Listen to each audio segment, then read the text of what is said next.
السلام عليكم.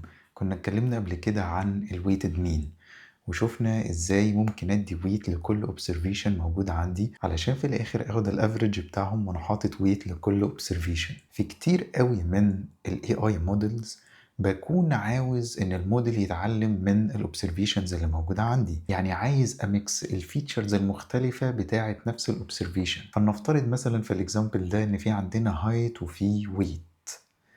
الاتنين دول عبارة عن two features لنفس الأوبسرفيشن اللي هي الأوبسرفيشن الأولى.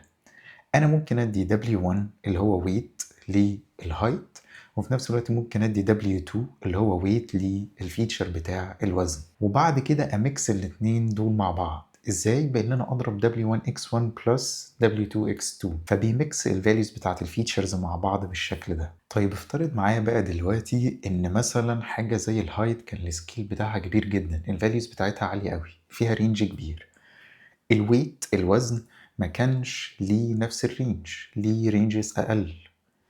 اللي هيحصل دلوقتي ان انا لو مسكت W1 اللي هو الويت اللي مضروب في الهايت، اللي هيحصل ان W1 ده لو اتغير تغيير بسيط بسبب ان هو مضروب في فاليو عالية، فاللي هيحصل ان هو هيأثر في التوتال اللي هو الضرب والجمع ده كله، هيأثر في التوتال ده بمقدار اكبر، في حين ان W2 علشان مضروب في فاليوز الرينج بتاعها اقل، فالتغيير فيه مش هيبقى بنفس المقدار بتاع التغيير بتاع W1. لو انا دلوقتي عايز احط كل الكلام ده على نفس الرينج، اعمل ايه؟ اخلي السكيل بتاع الداتا واحد. كل اللي انت هتعمله ببساطة اللي انت هتغير السكيل الاساسي بتاع الفيتشر، هتغير السكيل بتاع الفيتشر الاولاني الفيتشر التاني وكل الفيتشرز اللي عندك، فده بتعمله على كل فيتشر موجود في الداتا. وساعتها الاي اي موديل لما هيبدأ ان هو يجيب الويت، لان الويتس دي هي المفروض الاي اي موديل بيجيبها، هيبدأ ان هو يجيب ويتس تكون متناسبة مع بعضها البعض. ولذلك هنتكلم عن موضوع الزد سكورينج.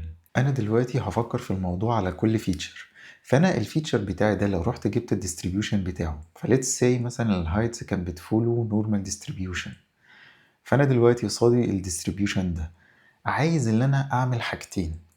اغير فيه السنتر بتاعه، بدل ما يكون السنتر بتاعه مثلا 170، لا انا عايز السنتر بتاعه ده يكون زيرو، وهو ده هيكون الستاندرد بتاعي، ان السنتر دايما بتاع الديستريبيوشن يكون زيرو. فانا هبدا ان انا اطرح من الفاليوز اللي موجوده عندي ميو. ليه تطرح؟ ليه تطرح؟ لو انا شفت دلوقتي الديستريبيوشن ده وقلت ان انا هجمع عليه فاليو، ايه اللي هيحصل؟ بص كده معايا. اللي هيحصل ان الديستريبيوشن اللي هو الاوريجينال الاورنج ده بيبدا ان هو يشفت الحته incorrect اللي هي البيربل دي اللي هي اللي فيها الداشز، وده بيبعد عن الحته السنترد اللي هي الزيرو. هتلاقيه دايما السنترد ده ثابت، في حين ان التاني بيتغير. فانت لو جمعت يبقى انت بتشفت الديستريبيوشن بتاعك في اتجاه تاني، في الاتجاه اللي هو بيزيد او الاتجاه اللي بيقل. في حين ان انا لو طرحت، فانا عارف ان الماكسيمم لايكليهود عند ميو، فانا لو رحت طرحت ميو هضمن ان الماكسيمم لايكليهود اللي هي ميو هتقع عند زيرو.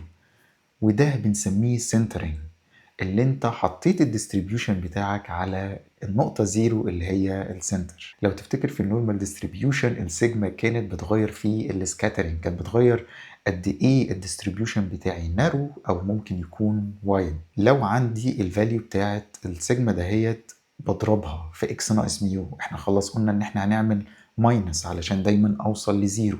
لو انا ضربت في سيجما يبقى انا كده كبرت الفاريابيليتي اللي موجوده عندي، فبالتالي انا هقسم على سيجما، فيبقى الميو بتاعته بزيرو، السيجما بتاعته ب1. الستبس اللي انت بتعملها اللي انت بتسنتر الاول، يعني الميو تبقى بزيرو، وبعد كده بتقسم على السيجما. الترتيب بتاع الاحداث مهم جدا. لو انت جيت فرضت ان انت هتاخد الرو داتا بتاعتك وتروح تعمل لها زد سكورينج على طول، فخد بالك من نقطه. لو انت عندك اوتلاير موجود في الداتا، فكر كده ايه اللي هيحصل لما هتيجي تحسب الميو وتيجي تحسب الستاندرد ديفيشن. الحسبه دي نفسها هتتاثر بوجود هذا الاوتلاير. انت لازم تفكر ان انت تريجكت الاوتلايرز فيرست، وبعد كده تروح تعمل الزد سكورينج. ده بينقلنا لنقطه مهمه وهي ترتيب الخطوات. لازم تكون عارف الايكويشنز شغاله ازاي، وفاهم الدنيا من جوه شغالة ازاي علشان تعمل الخطوات بشكل مظبوط، مش دايما علشان الميثود implemented بشكل مظبوط وميثود تانية implemented بشكل مظبوط فانا لو حطيت اي واحدة فيهم الاول ده يكون شيء صحيح. لا، الترتيب في حد ذاته حتى وهما الاتنين valid، الترتيب ممكن يكون invalid، ممكن يطلع لك حاجات مش حقيقية من الديتا بتاعتك انت ما تضمنش. ولذلك لازم تكون فاهم كل ميثود شغالة ازاي من جوه قبل ما تفكر ان انت تعمل لها ابلاي على الديتا بتاعتك. شكرا جدا انك كملت الحلقة للاخر. ان شاء الله المرة الجاية هنتكلم عن الكوفاريانس ماتريكس ونشوف ازاي التو فيتشرز بيتغيروا مع بعض ونقدر ان احنا نقيس ده بشكل واضح، وهنتكلم عن الكوريليشنز. اشوفك الحلقة الجاية. سلام.